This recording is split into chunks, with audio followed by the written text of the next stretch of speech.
조합제TV 시청자 여러분 안녕하십니까. 2020년 8월 19일 새벽 2시입니다.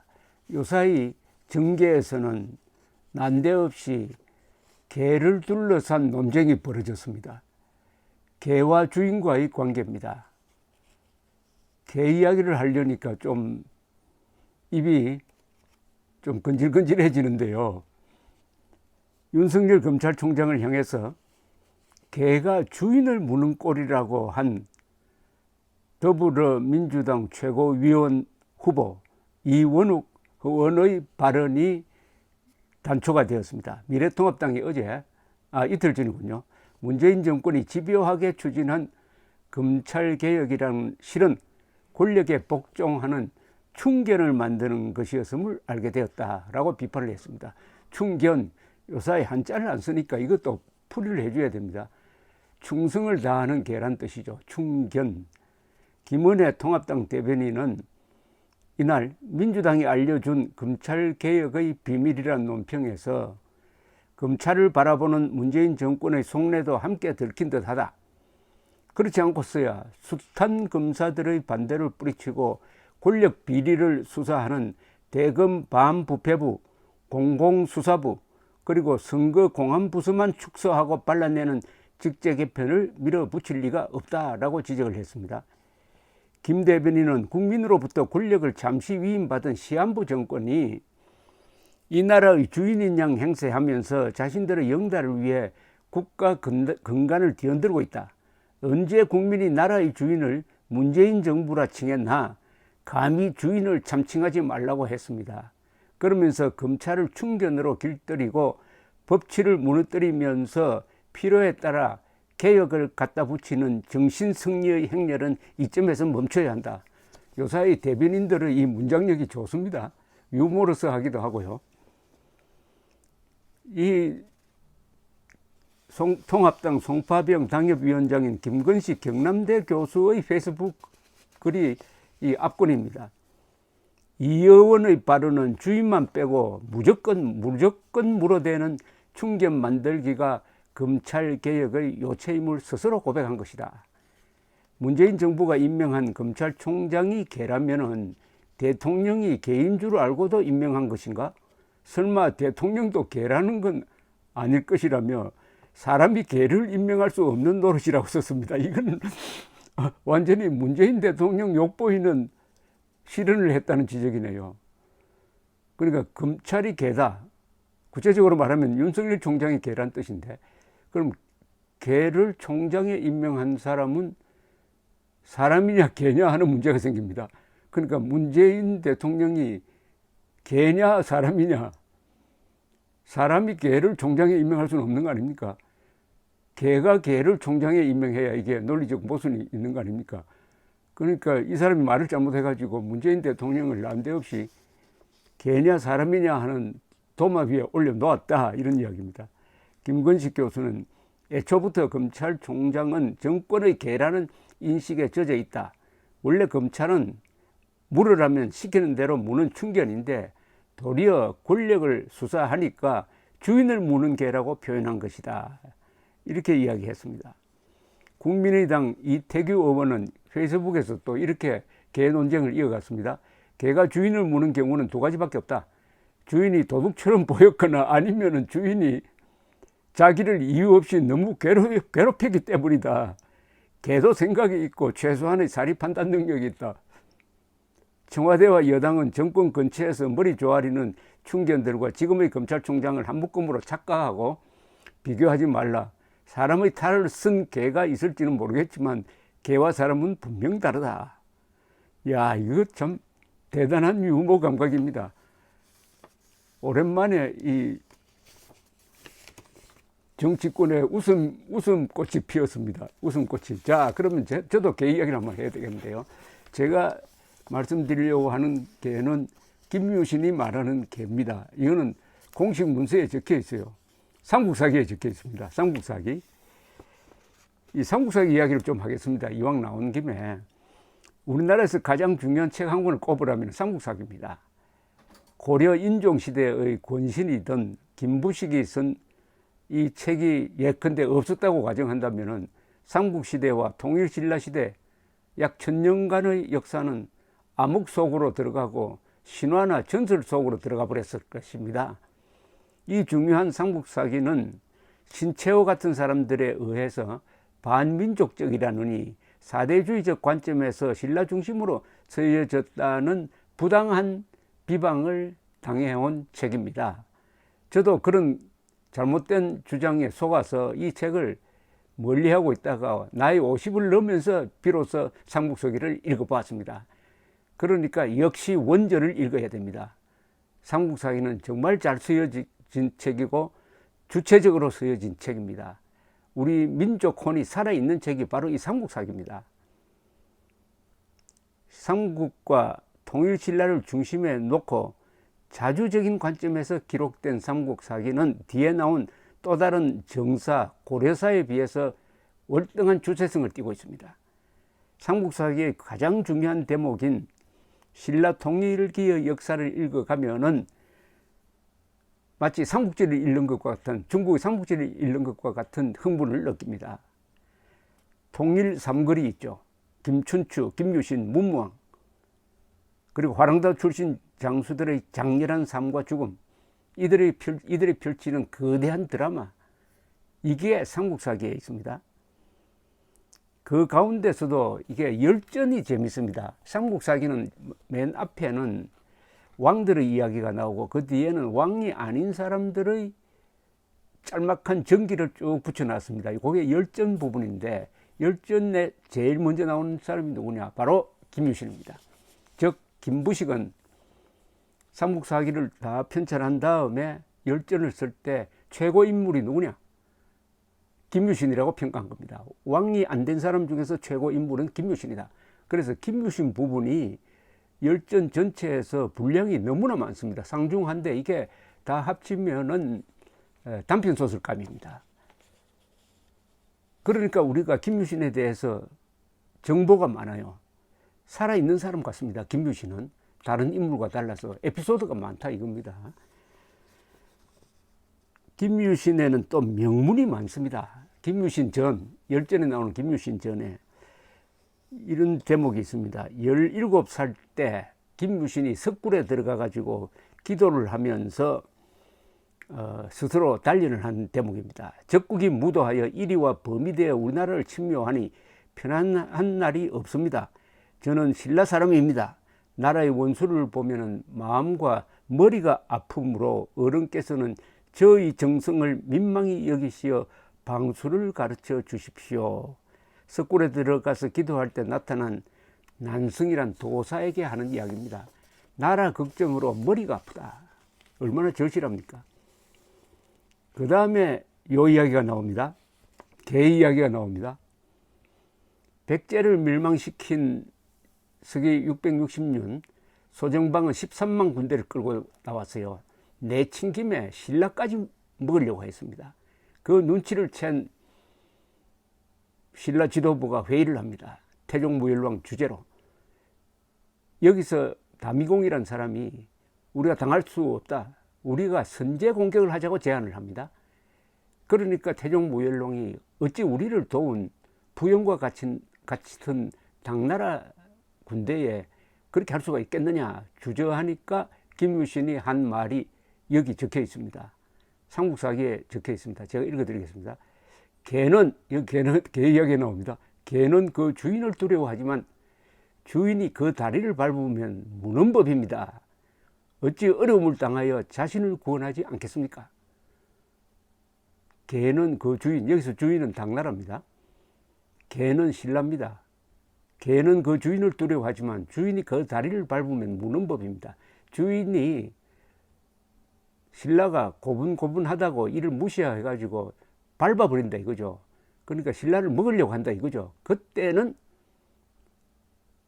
아무리 주인이라도 물어버려야 합니다.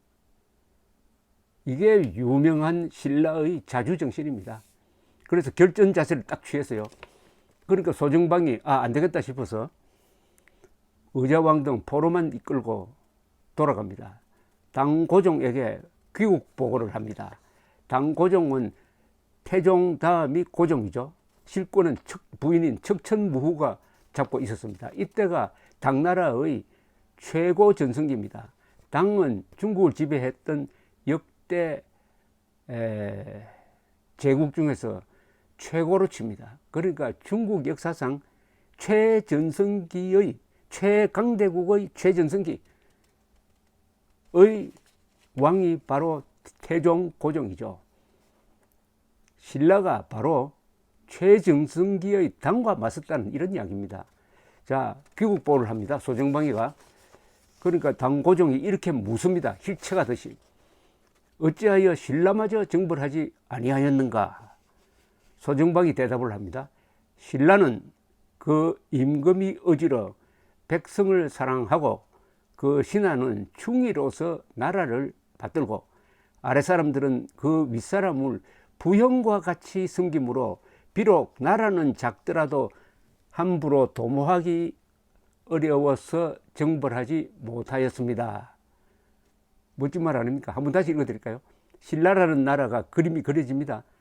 소정방은 당나라 최강대국 전성기 당나라의 최고 장군이었습니다. 그 최고 장군이 신라를 어떻게 평가하느냐?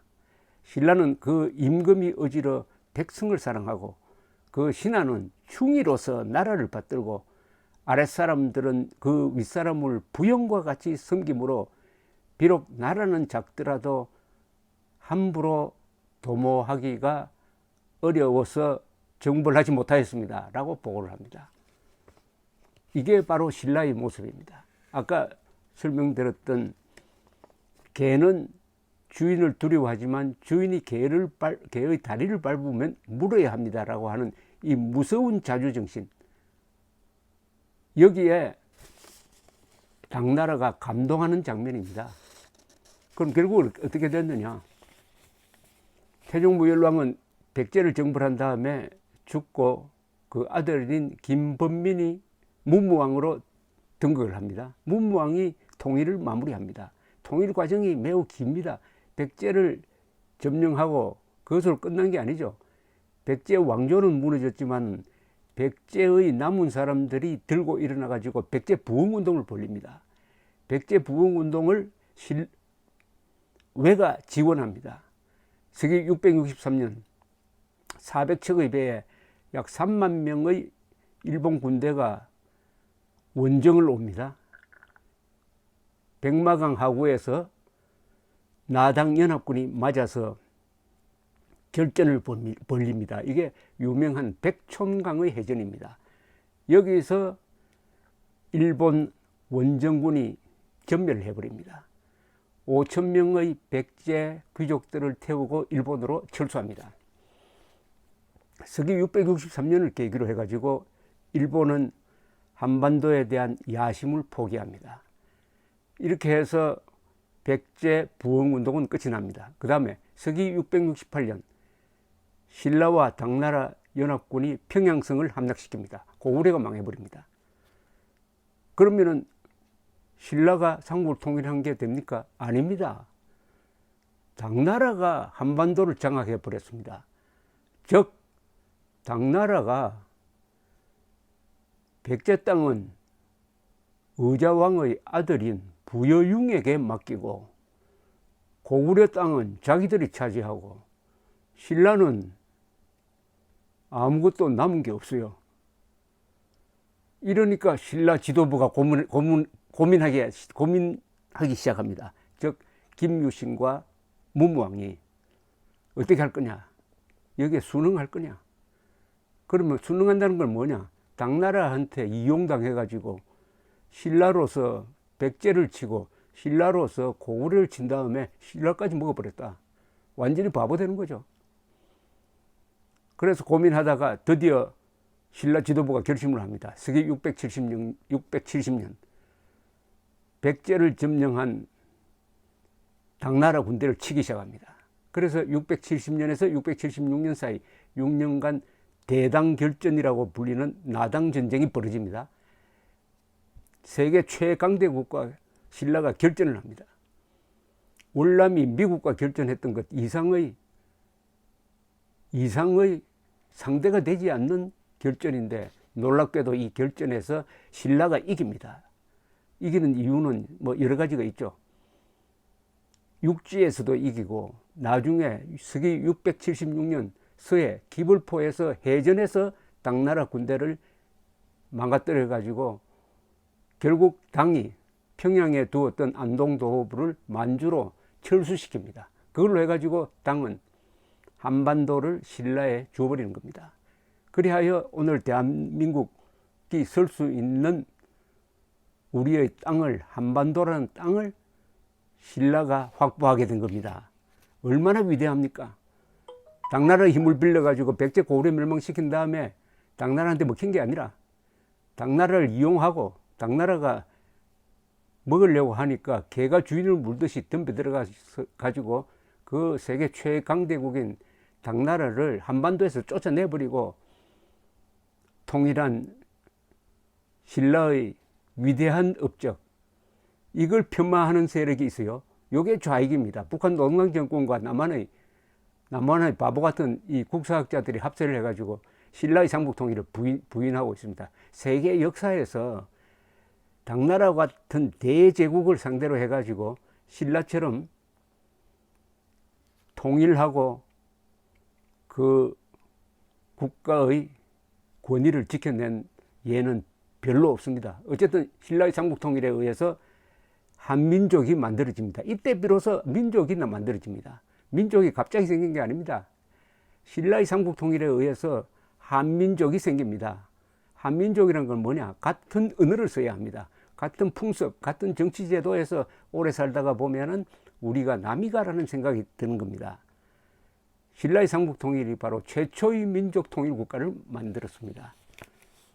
그 주인공, 외교를 잘한 김춘추, 40년 동안 병권을 잡았던 김유신, 그리고 신라 삼국 통일을 마무리한 문무왕, 이 세 분이야말로 우리 민족사의 가장 위대한 분이고 세계사적 의미를 가진 분들입니다. 왜냐하면 신라가 삼국 통일을 하니까 한반도가 안정되게 되었습니다. 한반도의 주인이 확실해졌습니다.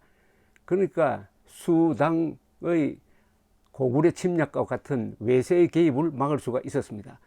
또한 일본도 통일 신라를 존경하게 되었습니다.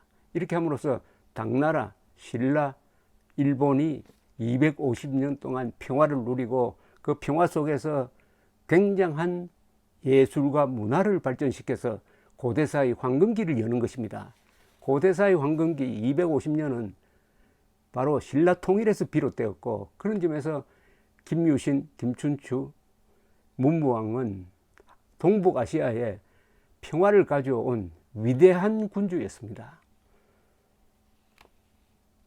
이 이야기를 하면 제가 흥분이 돼가지고 오래 가는데 오늘은 이 정도로 이야기하고, 어쨌든 개 이야기가 나와서 개는 주인을 두려워하지만 주인이 개의 다리를 밟으면 물어야 합니다. 이게 신라에서 시작된 한국인의 자주정신입니다. 이 고슴도치 같은 자주정신을 이승만과 박정희가 이어온 것이죠. 이것이 지금 사그러들고 있으니까 좌익들이 준동하고 신라의 삼국 통일과 대한민국의 건국을 부정하고 있습니다. 그러나 그렇다고 해서 워낙 높았던 신라의 자주정신이 사그러들지 않을 것입니다. 개가 주인을 물 때도 있습니다. 감사합니다.